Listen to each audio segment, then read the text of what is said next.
Hai, selamat menonton. Semoga terhibur ya.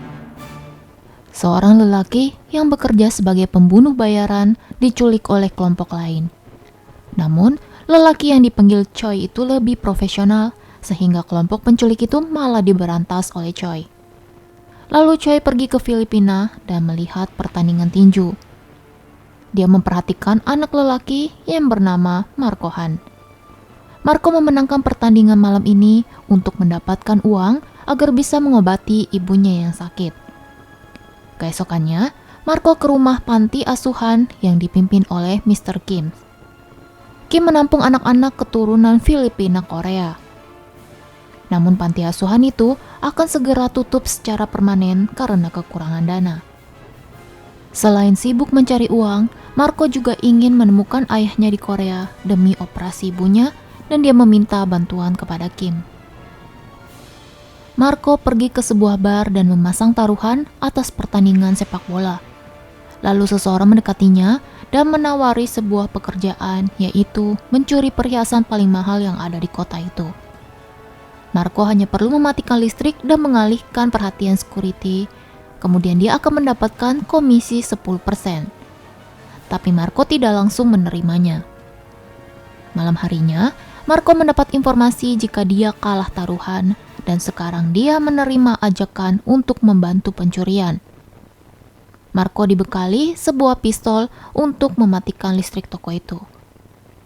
Namun, ketika dia hendak membuka kunci, dia langsung diserang oleh segerombolan orang. Dan pistol yang sudah diberikan kepadanya adalah pistol kosong. Marco pun segera melarikan diri, tapi dia ditabrak oleh wanita bernama Yeonju, sehingga membuat gerombolan itu pergi dari sana. Yeonju berbicara bahasa Korea untuk mengajak Marco ke rumah sakit dan dibalas oleh Marco dengan bahasa yang sama.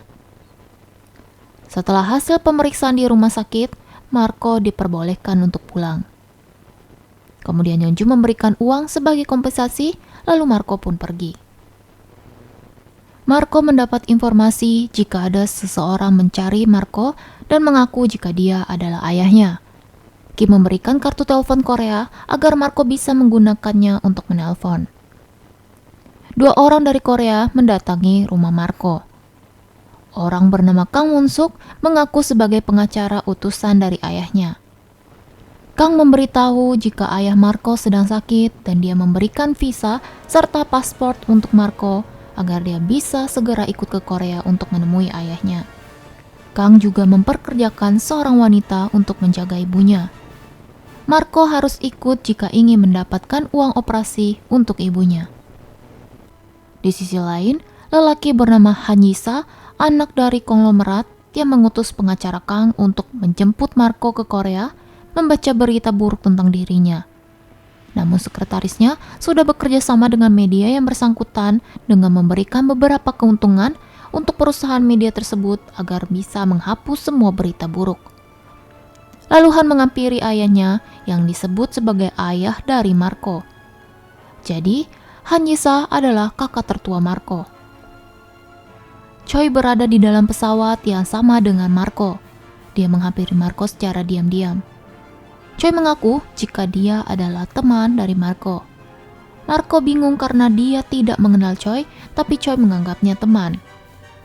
Choi terus berbicara omong kosong yang tidak dimengerti oleh Marco, sampai seorang pramugari menegur Choi agar kembali ke tempat duduknya. Namun Choi membisikkan sesuatu tentang alasan dan apa tujuan Marco ke Korea. Lalu itu membuat ekspresi Marco berubah menjadi bingung dan kaget. Marco sudah berada di Bandara Seoul. Adik tirinya bernama Han Gayung melihat kedatangan Marco bersama Yeonju. Yeonju merupakan pengacara yang bekerja sama dengan Kang Won-suk.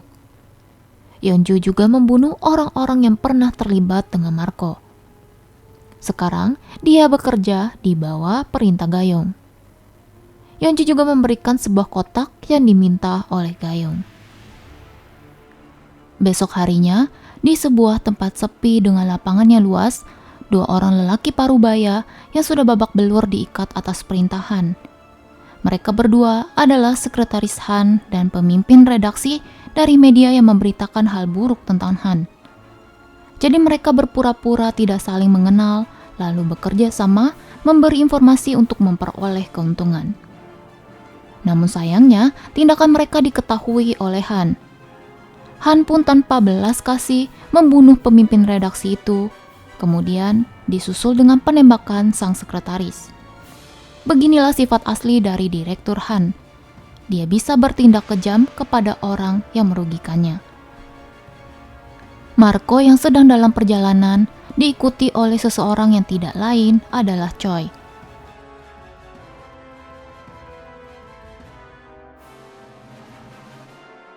Choi membunuh orang-orang yang ada di dalam mobil itu kecuali Marco dan dia meminta uang tembusan kepada Direktur Han. Ketika Marco berhadapan dengan Choi, Choi mengulangi perkataannya di dalam pesawat. Saat dia mengatakan jika tujuan Marco datang ke Korea adalah untuk mati. Karena takut, Marco pun segera melarikan diri. Marco terus berlari dan Choi terus mengejarnya. Choi sengaja tidak langsung menangkap Marco, namun ketika sedang asik berlari, hujan pun turun. Choi menghentikan kakinya karena dia tidak mau terkena hujan. Lalu, dia pun terbatuk seperti orang mengidap penyakit. Han sudah mengutus anak buahnya ke tempat kecelakaan pengacara Kang. Di saat semua anak buahnya mati, Marco pun menghilang. Ternyata Choi meminta uang tembusan 10 juta dolar untuk menukarkannya dengan Marco. Marco berhasil melarikan diri dari Choi dan dia menelpon ke kantor pengacara royal yang terhubung dengan nomor Yeonju.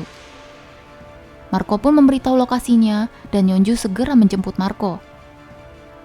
Marco menghubungi Kim dan memberitahu jika keadaan di sana menjadi kacau. Belum selesai berbicara, Marco melihat mobil Choi datang ke arahnya. Dia pun dengan segera melarikan diri. Terjadilah kejar-kejaran antara mereka berdua.